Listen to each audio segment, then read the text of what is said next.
session on what's next for ag supply and value chains.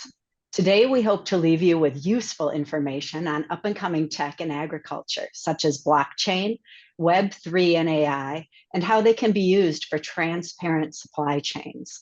We will also be covering the ESG trend, which stands for environmental, social, and governance, and a resource important to us all, water. I realize questions may come up during the presentation, so please use the Q&A chat and speakers will answer them at the end of the call. My name is Melissa Engie, and I'm a consultant for Caselli Food Services that integrates food service, ag tech, and food ingredients. I'm also a founding board member of E-Livestock Global and from a 6th-generation dairy farm. Let's get on with the stars of the session. I'm so happy to be moderating for 3 such accomplished gentlemen today. We have Chris Light. Want to wave, Chris? Max Makuvisi and Jerry Gunderson. Chris Light will kick off the session and enlighten us on tech and agriculture. Chris is a serial entrepreneur, technologist, innovator, and Web3 and blockchain enthusiast. He is a co-founder at E-Livestock Global, a blockchain-powered, award-winning, and globally acknowledged livestock traceability solution.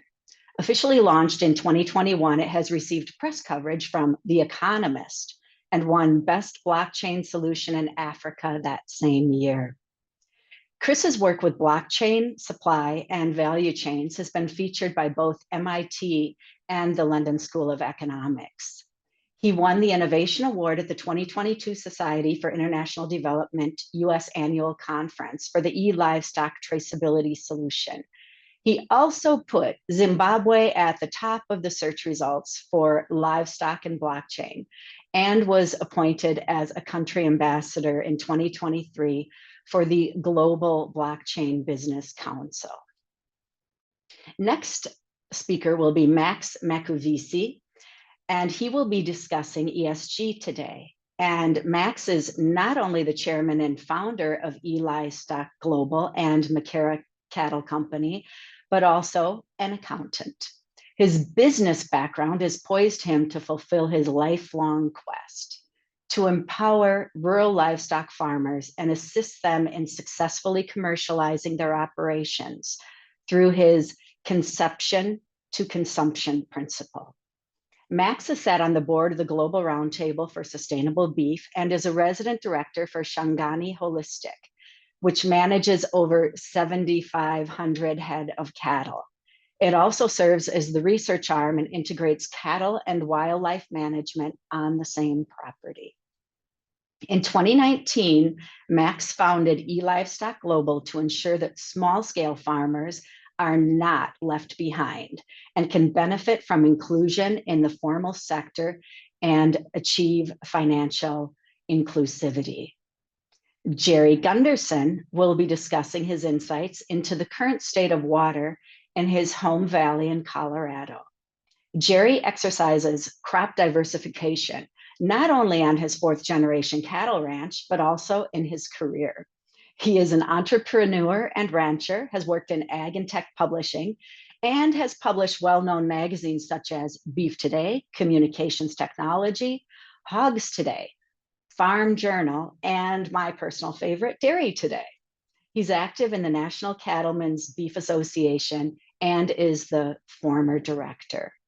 Without further ado, I would like to hand the session over to Chris Light, and he can start us off with ag and technology. Thank you, Melissa. It's great to be here. The genesis of E-Livestock Global actually traces itself back to this very event.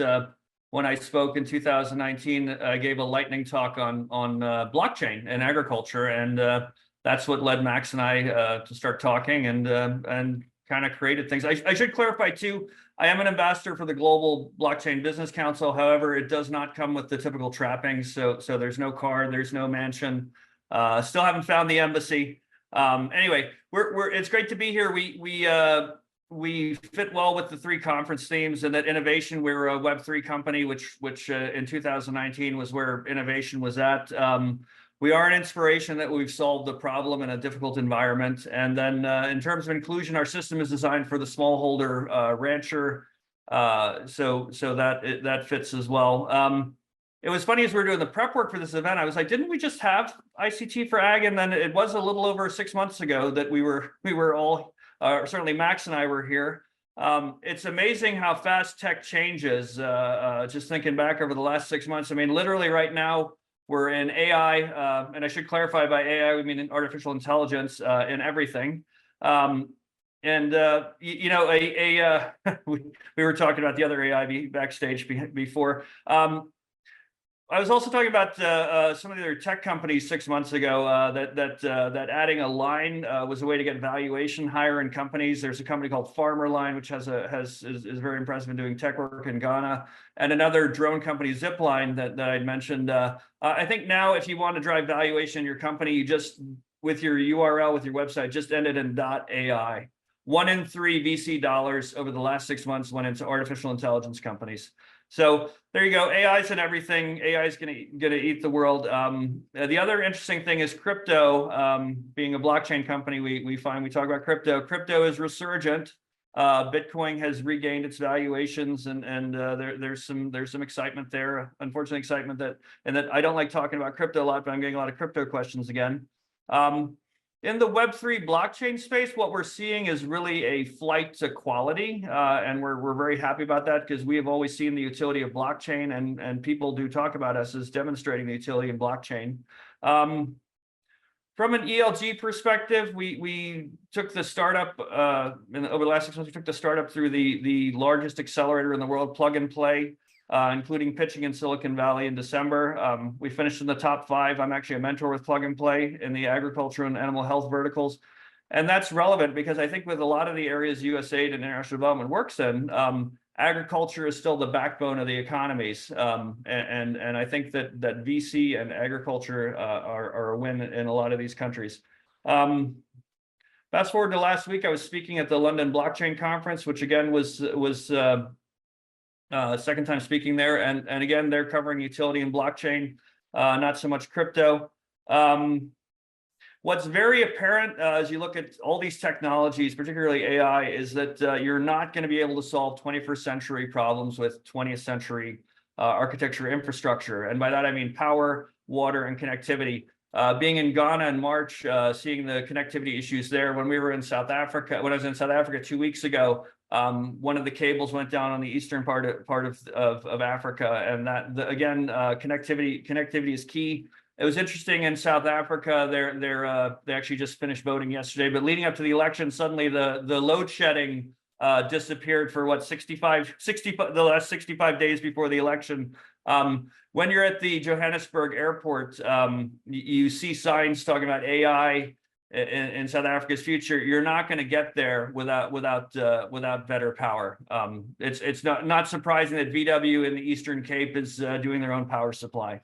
So it's again infrastructure. Just to being in blockchain, you talk about crypto because that's how half the world sees blockchain. What's fun about livestock right now is that you have to know about Yellowstone because everybody's watching that. I'm going to leave it there and over to Max.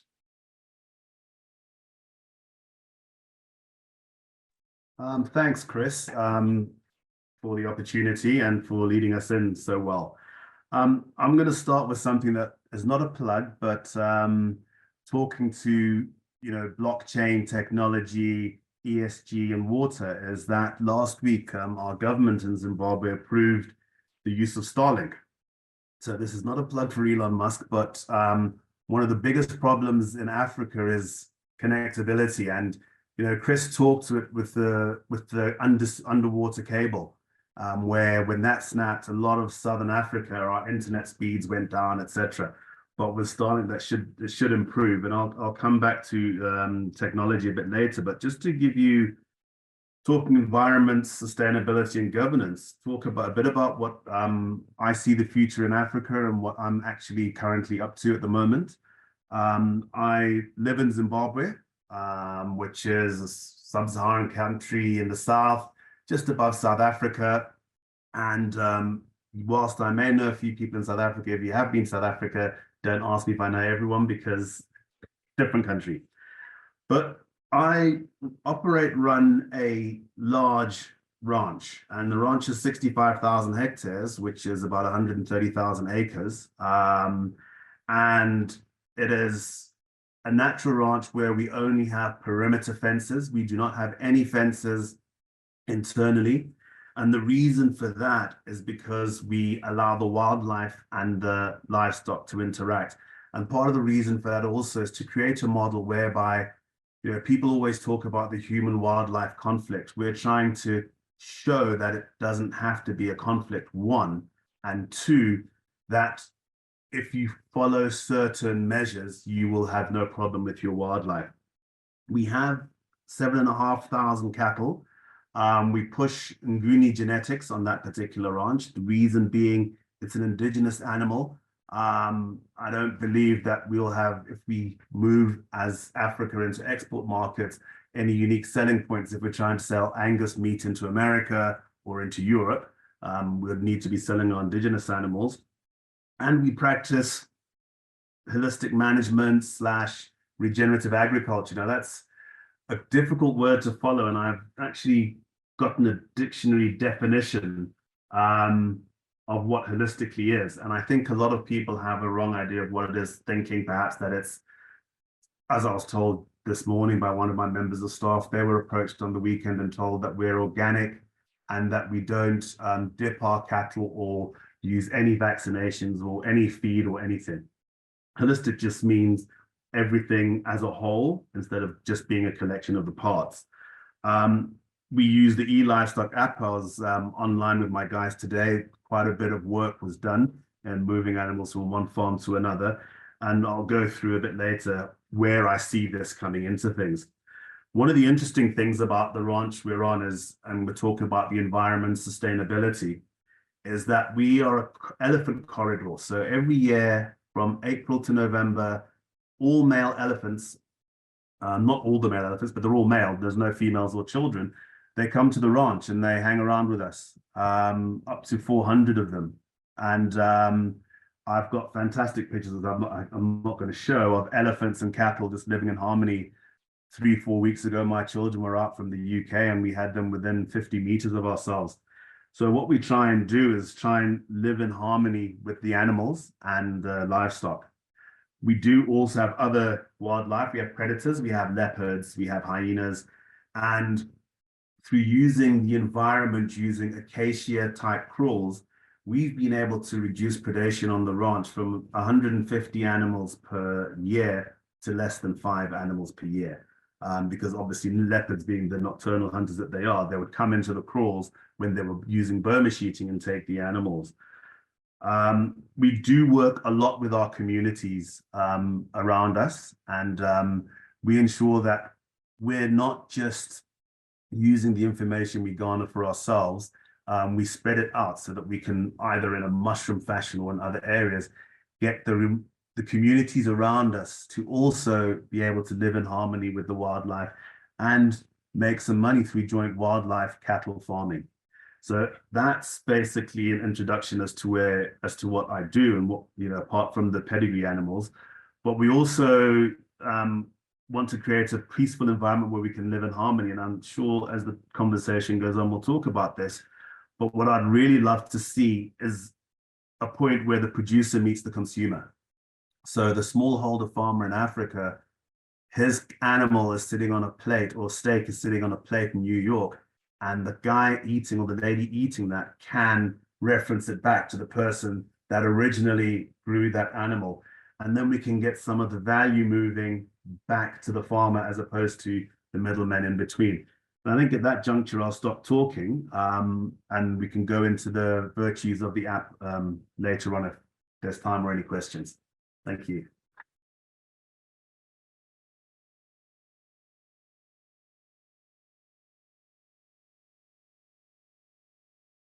Over to you, Jerry. Okay, well, I appreciate being here. Just to tell you a little bit about how I operate here in Colorado. I'm a rancher, but also a farmer on the Colorado River Basin, which is, if I could, it's a complicated environment from a cattle ranching. Right now, we've got nothing short of a crisis on the river. It supports about 40 or 50 million people. It also supports a tremendous amount of agriculture, which uses more of the river than the human populations do. It's what makes it complicated, and why the technology of blockchain and AI are very attractive to this situation is usage and how it's managed is not has not changed much in a long time. My great grandfather came over from Norway and homesteaded the ranch in the 1800s. He was blind, and he would dig irrigation ditches by feeling the fall of the water. I still use those ditches today. So in short, the whole river basin could use a huge upgrade in infrastructure and technology. Just to give you a flavor of the stakeholders, it ranges everybody from the country of Mexico to the Native American tribes in the desert Southwest to Los Angeles, Las Vegas, Phoenix, Salt Lake City to a degree. Denver gets 80% of its water from the Colorado River Basin through dams and tunnels through the mountains into the Denver area. There are two primary reservoirs, Lake Mead outside of Las Vegas, and Lake Powell, and both of which just a few years ago were in a crisis situation. The federal government was considering stepping in. The upper basin states are kind of pitted against the lower basin states. And we certainly need technology to both manage, to really measure the amount of water we're using and how we use it. So water is, and that plugs into the environment, nutrition through genetics, food safety, certainly makes for quite a interesting mix of what is clearly a very vital resource for us in the agricultural community. But in general, layer on top of that massive growth in the urban areas of Las Vegas, Los Angeles, and Phoenix, and Denver, and Salt Lake, and you've got a very interesting situation. And it's several key ag leaders, I think, see the opportunities with the blockchain type of system in the water areas. It was interesting. We have a lot of interesting new players. If you watch Yellowstone, we have a lot of interesting new players in the ranching communities in the Colorado River Basin. And that ranges from investment bankers to technologists who watched Yellowstone and decided they wanted to have a ranch to, I just bought some cull cows from Ralph Lauren's ranch. Incidentally, he has a side gig that's pretty good. So I don't think the ranch is all that important to him, but nonetheless, he uses technology, whether it's AI technology, and has really boosted the quality of his herd pretty impressively, which is interesting. We have on occasion with newcomers, it's interesting. They'll come in. I had a good friend of mine who left academia at a ranch, and he was telling me he thought the ideal thing for water with cattle is to get it to the right temperature. I had to gently remind him, in the desert, just get them to the water. You don't necessarily have an opportunity to manage the temperature. But as these new tools come on board, what fascinates me about what Max and Chris have done in Africa is, and I think if you make it in Africa, you can make it anywhere.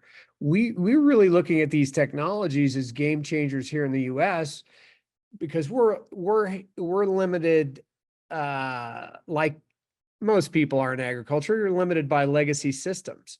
And that's everything from, hey, I'm doing this the way grandpa did it, to marketing systems that are really haven't changed very much in 100 years. So I think this convergence of technology is going to create some interesting opportunities to do exactly what Max is suggesting. Many ranchers are working to brand their own personal product and be able to take that through the value chain. And that is while it's easier than it used to be, it's not a fluid marketplace. So we have quite a few challenges in that arena. But it's something that consumers here, if you go to Whole Foods, which is a high-end grocery store in many areas here in the US. For example, there's one in Basalt right out of Aspen. There's one in Bozeman. They're very high-end retail stores. Ironically, Amazon bought them a few years ago. But you go to the meat counter, and the biggest sign at the meat counter is traceability. It's not, hey, this is where the beef is, it's traceability. So for Whole Foods, the ability to trace the food supply back to the rancher has become a business model and a necessity. And they are trending with a lot of beef retailers here in the US that are looking at these systems, and they want to know, consumers seem to want to know that their beef is carbon neutral, sustained, organic. They want to know where it came from. And with those kinds of opportunities, the blockchain, or those kind of requirements, the blockchain really, I think, is an interesting opportunity to address those. I would be remiss if I didn't mention another stakeholder that's challenging the water system in the Colorado is AI, which I think can help it. But AI is a tremendous user of water to cool those data centers. It has not been lost on water managers that Microsoft is building a data center every 3 days. And those data centers require a huge amount of energy, but they also require a huge amount of water. So the very tools that will help us deal with the water are taking water too. So it's a pretty interesting situation. And that's about all I had. Does anybody have any questions or comments or? Thank you, Jerry. I actually don't see any questions in yet on the chat or on the Q&A, but I did have one from previously. And Max, you kind of touched upon it, as well as Jerry. We're all talking about the supply chain and traceability, but is there a way right now that we can connect the end consumer, so the person actually eating the food, to the farmer? Or will, in the future, let's say you go to Whole Foods, which my cousin affectionately calls Whole Paycheck Foods, and you see the farmer, or you see McCara Cattle Company, Max, maybe Max with a picture of him in his hat on the label. Is that the future? Is that happening yet? Do we have the technology for it to happen yet? What's the situation with that? If I could maybe jump in. Sure. Yes, please. So what we've done at E-Livestock is, we've gone from the animal and its owner up until the abattoir gate. Our intention is to go beyond that, either to integrate with an existing system or to develop our own, because what normally happens is everybody talks about farm to fork. And when they talk about farm to fork, they normally mean from the time it comes out of the crop comes out of the ground, or the animal leaves the farm. So they can identify the farm on which the animal came from. But, not only do we need to identify the farmer, but we need to identify what's happened to that animal during its life. For example, what used to be OIE, it's now World WOAH, I think it is, World Organization for Animal Health, part of the UN. One of the biggest drives they have is getting antimicrobial resistance not to be a thing. So what's happening is a lot of people are vaccinating their cattle with antibiotics at any sign of illness. And it's especially prevalent in some of the bigger commercial operations in Africa. And if you are recording all your life events, which is what the E-Livestock app does, you know, you're going to be able, someone's going to be able to look at it and say, hold on a second, this animal has had over its lifespan 6 antibiotic injections. We don't want that. And the guy who can say, there's been no antibiotic injections to this animal, he can, in my opinion, command a premium because he's got a cleaner animal. I met some ranchers in New Mexico last year. I went to their ranch, and they have a program whereby if an animal falls sick and they have to use any form of antibiotic, it is out of the program. And what that means is that they then sell that animal to the abattoir, and the abattoir takes the meat and does with it as they normally do. Sorry, slaughterhouses, you would say in America. If an animal hasn't been ill and hasn't had an antibiotic, they take it to a slaughterhouse / abattoir, and they're given the carcass back, and they cut it up and ship it all over their meat, all over the United States at a premium price because they haven't used antibiotics. Now, in their particular situation, it's a lot of it is based on trust, and it's their ethics that gets it through. But imagine a way that someone could go online and check, or through the blockchain, well, not more, through the blockchain, they can find out that this animal has not had any of those antibiotics. So basically, and I've written this down so that I didn't get it wrong, basically, we need to harness technology to first enable the consumer to know where the product has come from, and secondly, for the producer to know where their product has gone, whilst adhering to strict privacy policies if there is consensus between producer and consumer that they can virtually or even physically meet and understand each other. In other words, they can create their own narrative as opposed to having it thrust upon them.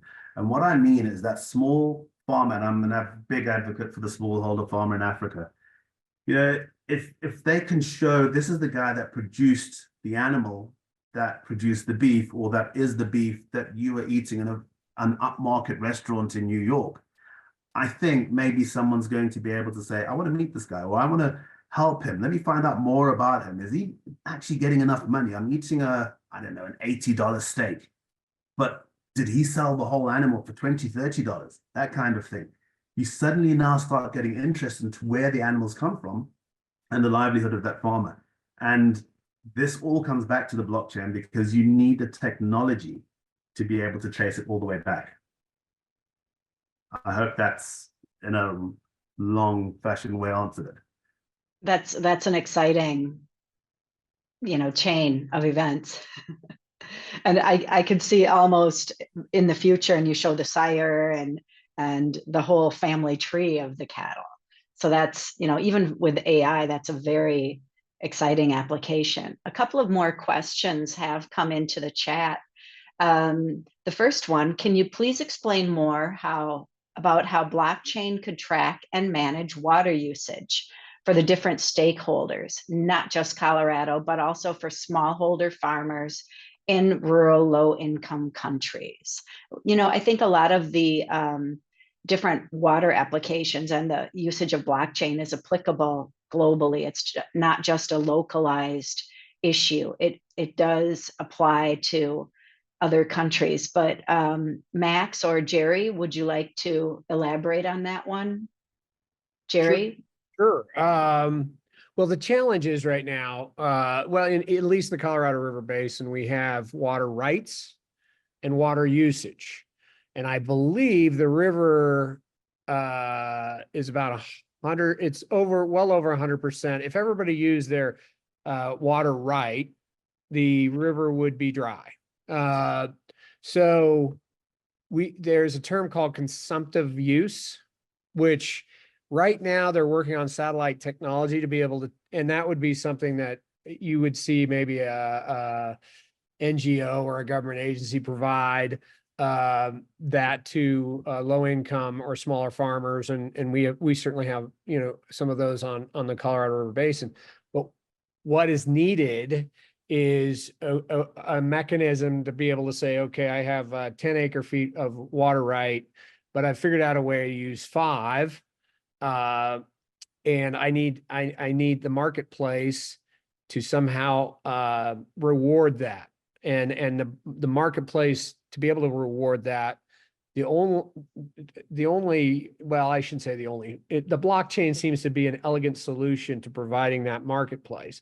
Right now, I'm in a water conservation program. I'm being rewarded for conserving, for actually fallowing some fields, but the mechanism where we got to the number that of acre feet of water that I basically turned back into the basin was a painful one. And it had a lot of data points that I don't think were very accurate, right? So for a market to work and producers, livestock producers to be incentivized, and perhaps you have a farmer who has figured out a way, he would like to buy 10 additional acre feet to irrigate a field or whatever, water livestock.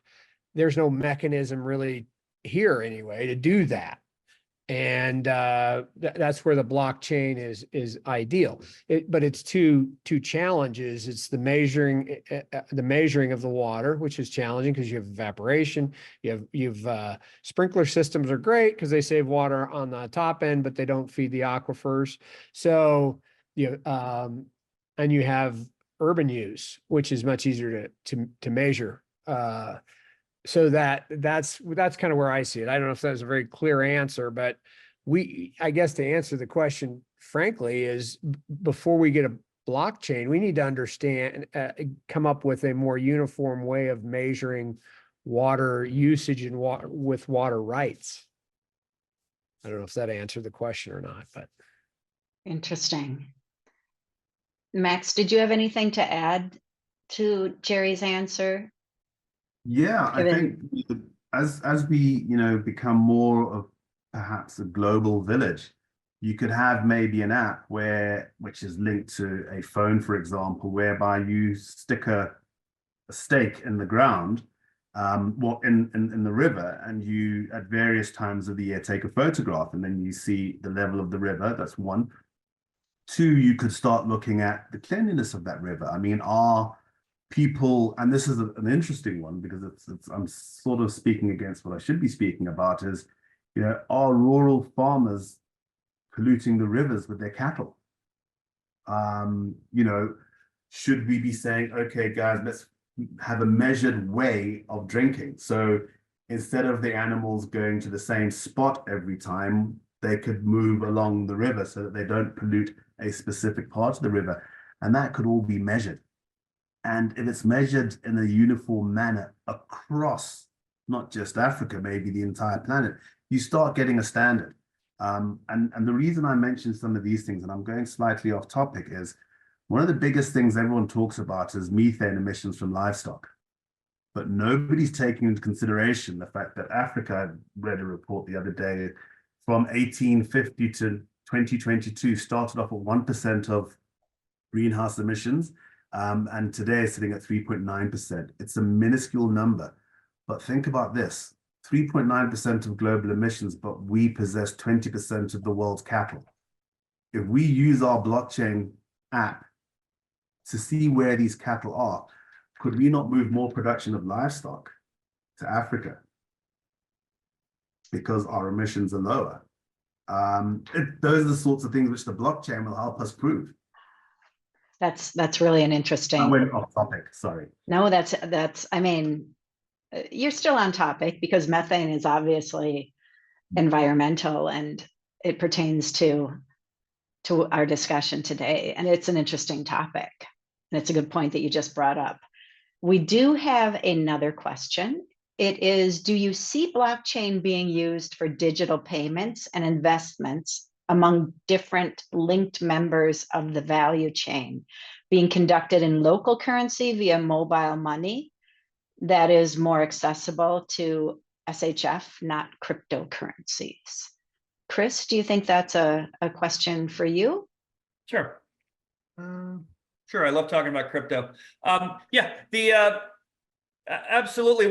Some of the discussions we're having with groups like the World Bank who have done these collateral registries is the fact that the smallholder farmer has livestock in place and that there is value already therein. So with the good collaterals, if you were to do a smart contract, you could very easily unlock the value of that livestock just by doing a lien, issuing an insurance policy, tracking the payments, and then having, at the end of the contract, if all the terms are met, you just close the contract. So this is real tech. It's available. It's a real solution. So in terms of the other thing is, a lot of these farmers are unbanked. When we designed our system, we had to, you always think of your basic user, and we had to design a system that took into account that you may have a smallholder farmer who does not have a cell phone or a mobile phone, and who does not perhaps doesn't even know, isn't even literate. So these were things we had to keep in place. That same person is probably unbanked. So yes, you want to think about payments and how to do maybe a simple wallet to basically get them into the financial system. In terms of local currencies versus other currencies, I mean, that's an interesting question. Some people are desperately trying to get out of their local currencies because there's issues with inflation or other concerns. So I mean, that's something that has to be taken into account.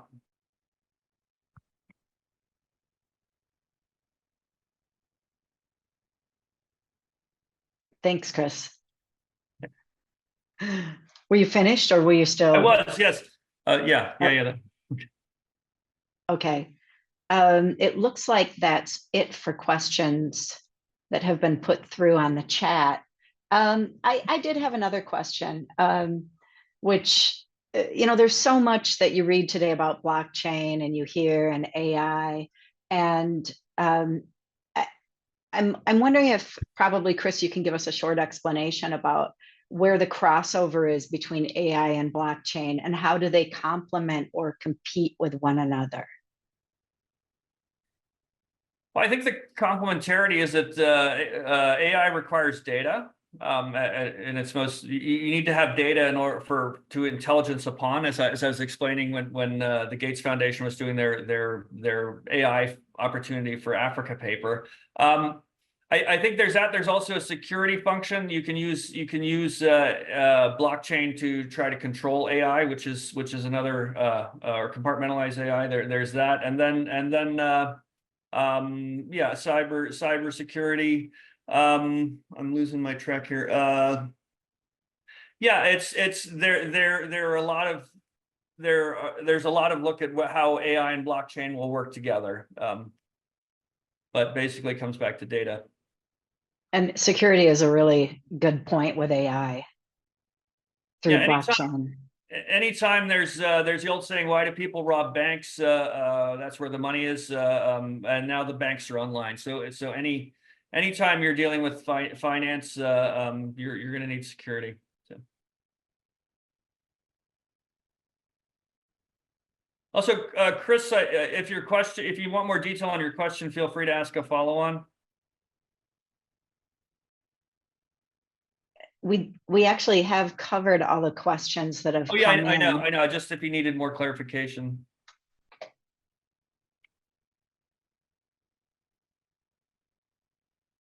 Let's see what else. Sorry, can I maybe, Melissa, if I can just jump in? Yeah, please. Things. I mean, it's, we're talking ESG, and Chris started. I think it was. Right at the beginning or just in the previous call, he talked about electricity and there being power cuts in Southern Africa. And what's quite interesting is, as a result of that, we have been forced to go green. So basically, I'm sitting here right now running off an inverter. You've got solar panels on the roof, batteries in another room, and inverters. And what's happening is, because of the load and systems, South Africa especially, although they had 65 days without a power cut, I understand they're back on again. Some people are being forced to go into green energy, and I think the only way they're going to be able to achieve some of these things, I'm talking specifically about my favorite people, the rural farmers, is if they have a certain measure of income. And by having that ability to be on the blockchain, having proof of ownership of their cattle, showing the detailed events that's happened in that cattle's life, proving its path within a period of time. So if you geotag that animal or geolocate that animal twice a week or what have you, I believe that can result in greater value being attached to that animal. And with that greater value being attached to that animal, they will have excess money, and then they can start investing in more green energy. You would be surprised, and I mean, Zimbabwe is just one example how much green energy there is in terms of people's houses. You see solar panels everywhere. And I think using the blockchain to improve their livelihoods and improve their cattle and get them better pricing can also help them actually be climate smart. And I know that may sound a bit difficult, but it's something that we're seeing in reality where people have to go the green energy route. And these options will get them there faster because they'll get better value. It was interesting as well. When I was in South Africa, I had a farmer stop by, and he was saying he could get financing for generators, but he couldn't get financing for solar. So it seems that there is a structural problem in the market, which again will have to be addressed in a 21st century fashion.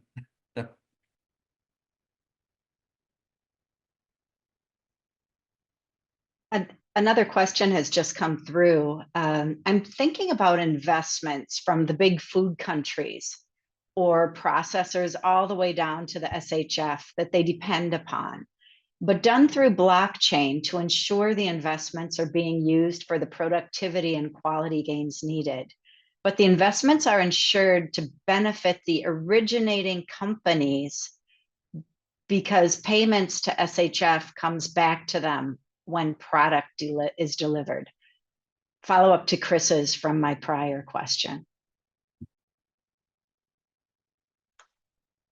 Yeah, that's absolutely. So some of the discussions we're having are more broad than just livestock. We started with livestock and smallholder farmers in Africa because it's their most valuable movable asset. But yeah, absolutely, there's a lot that can be done with other commodities, and the players can reach all the way down the supplier value chain to the smallholder farmer. That's when we talk about full traceability and providing that information. That smallholder farmer should have global reach and global access. And so, yeah, absolutely.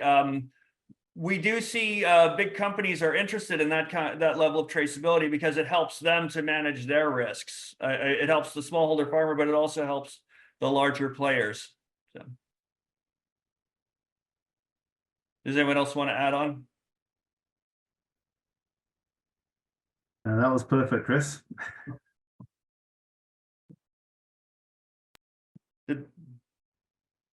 You know, I was thinking back when Jerry was talking about the water and the different countries. I just wanted to mention that last year, Italy was going through, as were many countries, a terrible drought. And they turned off all their fountains throughout their cities. And they actually bought water from Switzerland, because Switzerland has a lot of water between the lakes, and we've been getting a lot of rain and the glaciers and the mountains and the snows.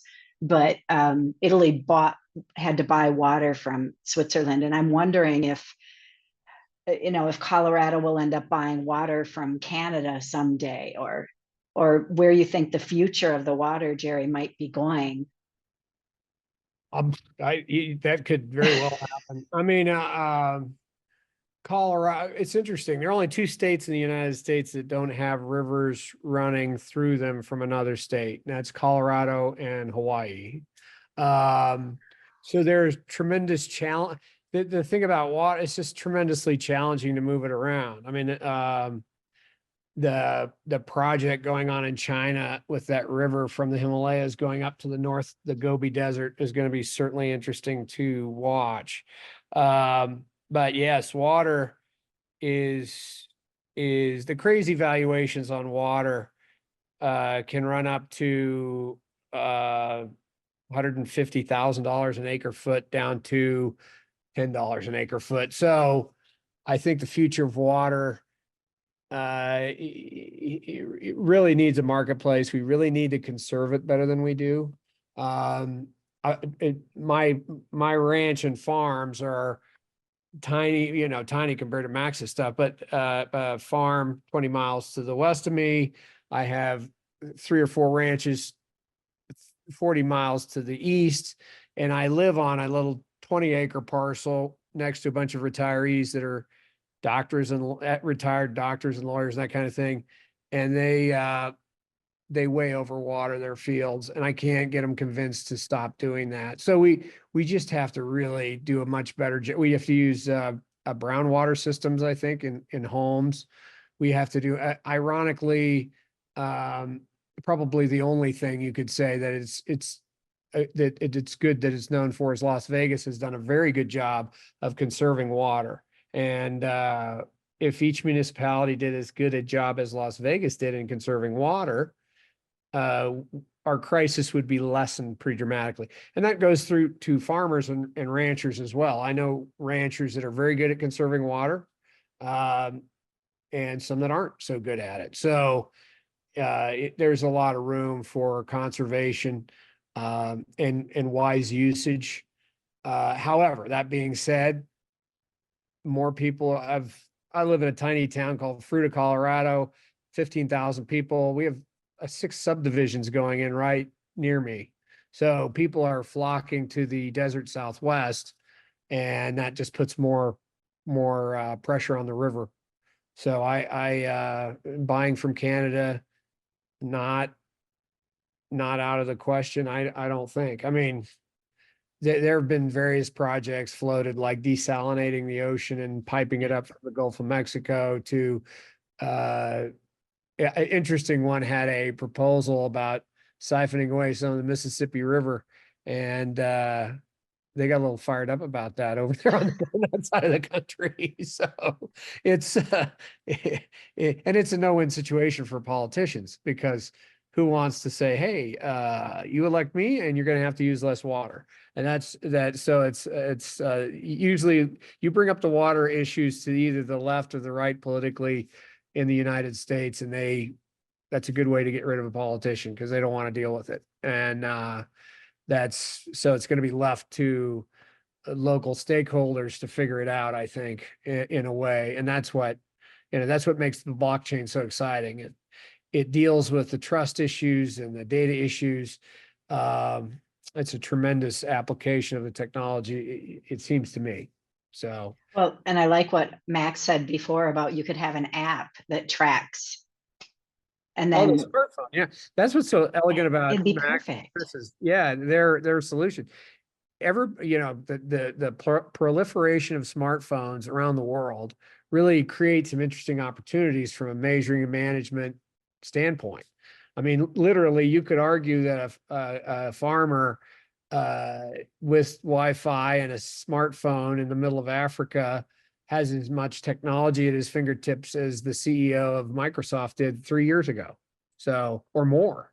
So it's really exciting time to be in production agriculture, I think, with some of these tools coming along that will allow. So I think it's kind of interesting. Max has a seed stock business, and I'm sure he would love to be able to say, hey, this bull and this dam have created an animal that is 90% choice, or in really high quality product. Right now, we have challenges doing that in the US. We're trying. I mean, with the various breeds and seed stock, Wagyu is a good example of a breed that produces a high quality product. But every breed could use a more efficient feedback mechanism to improve. So, Right.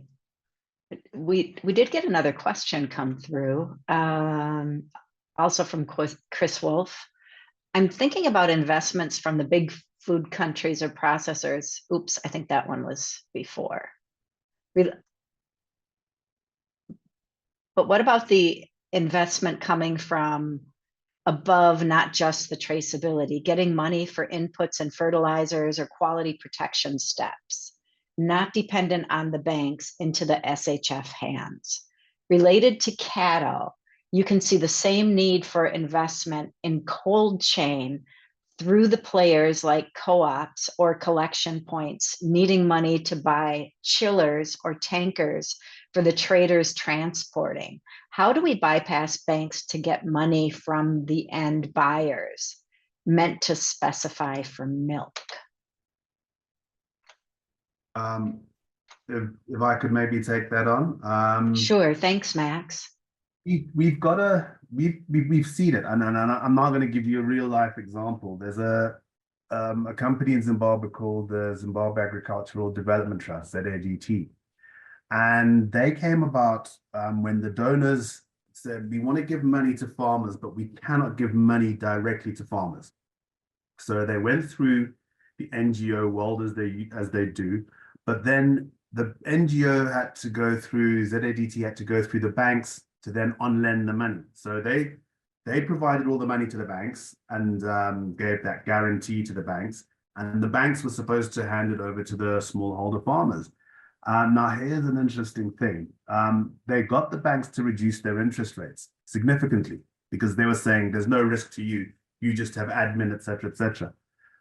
Here's the interesting thing, and this is why bypassing the banks is something to really seriously consider in terms of collateralization through our app, for a better way to put it, is that a lot of that money wasn't lent out because a lot of the smallholder farmers did not meet the requirements of the banks to be lent money. So it wasn't the interest rate or the cost of the money that stopped the process. It was meeting the KYC of the banks and their stringent requirements. But coming back to that, if you are doing, Chris talks about smart contracts and things like that, there are ways to get that money out there in a lot cheaper manner. And it's a question of saying, you can't just throw the money at the farmers. They have to have skin in the game, because you've got to understand that in a lot of the developing world, the donor syndrome is producing what I like to term the lazy farmer, whereby they don't have to work as hard because they just have to put their hands up because they know the aid is coming along. So they have to have skin in the game, and that could be through collateralization of their animals, because most countries have a collateralization registry. So as long as you can identify and trace the animal, suddenly you've met one requirement. And, once they have skin in the game, they'll perform well. And then you don't necessarily have to have a bank as an intermediary to lending the money. The bank will be an intermediary for the flow of the money, because unless you're planning on bringing a whole bunch of 747s across to Africa stacked high with US dollars, the money has to go through the financial system. So that could be one way of looking at it, to say the banks are purely the carriers of the money, but the deal is between the farmers and the end buyers, and thereby reducing costs, fine, but reducing the KYC or the hoops the farmers have to go through to ensure that they can get the money, because normal banking systems would not lend to them.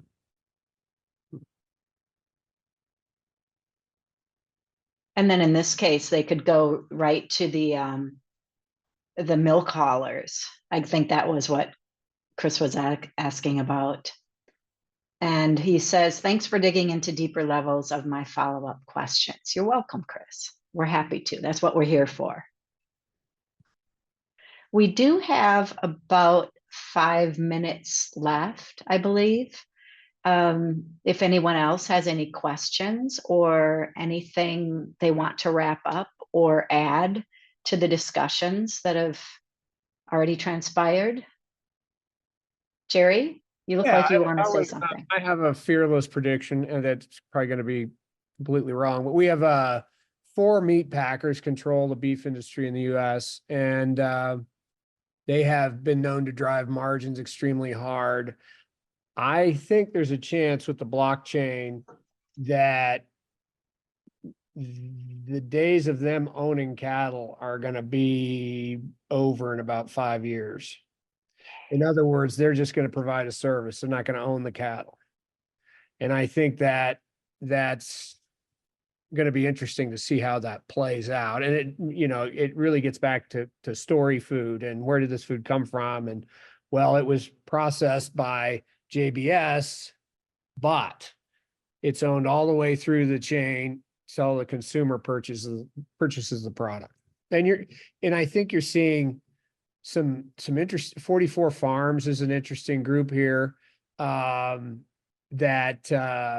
if you buy your bulls from 44 Farms, they will buy your calves, and they have a direct relationship with Walmart in retail, and they are starting to be very successful with. I think those kinds of programs are going to really proliferate because of the blockchain, and at a certain point, the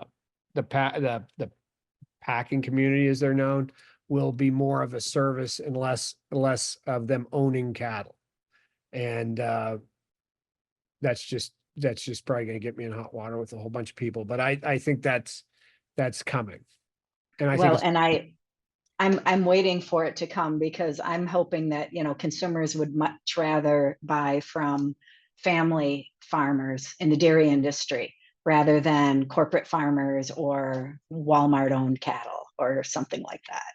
right. I'd like to see the support go towards the family farmers rather than the industrial corporate farmers. That's just me. Well, I think that's what the blockchain, the promise of the blockchain allows that to happen. Right now, it's difficult, right? And I'm not some of the packers in the beef industry here in the US have kind of questionable corporate reputations, if you will. So that's another topic. But I think the future is very bright. I think personally, I think we're going to have something to deal with in the next 5 or 10 years that we've never dealt with in human history, and that's massive abundance from the agriculture sector. Africa has amazing potentials, and even here in the US, technology seems to leap ahead every year. They're up to 200 bushel an acre in corn production now. I mean, so the production, we produce twice the beef with half the cattle. Well, that's coming to Africa and Latin America and parts of Asia. So I think it's the good news is we'll have a lot of abundance. And if you listen to some of the demographers, a lot of old people, but a lot of abundance, which leads to a different kind of problem, but a better one than not enough, right? So I guess I'll leave it there. It looks like our time is almost up. I like to finish off the whole session with abundance and fewer cattle, And creating the optimism, same amount, right? or more, much more beef and much more dairy. I know we've also experienced the same thing, having the same cooler, but filling it up with fewer cattle and increased efficiencies thanks to technology. Chris, did you have any closing comments you wanted to add? I was just going to echo optimism. We're very optimistic about what we're doing, and also about the potential for blockchain and supply chains. And next year we'll talk about water.ai. So, yay! So thank you to my esteemed panelists, and thank you to everyone who's been listening to the conversation and submitting questions. We hope that you found our session helpful to your operation, and we look forward to the next time. Thank you. Thanks. Thank you, very much. everyone. yep.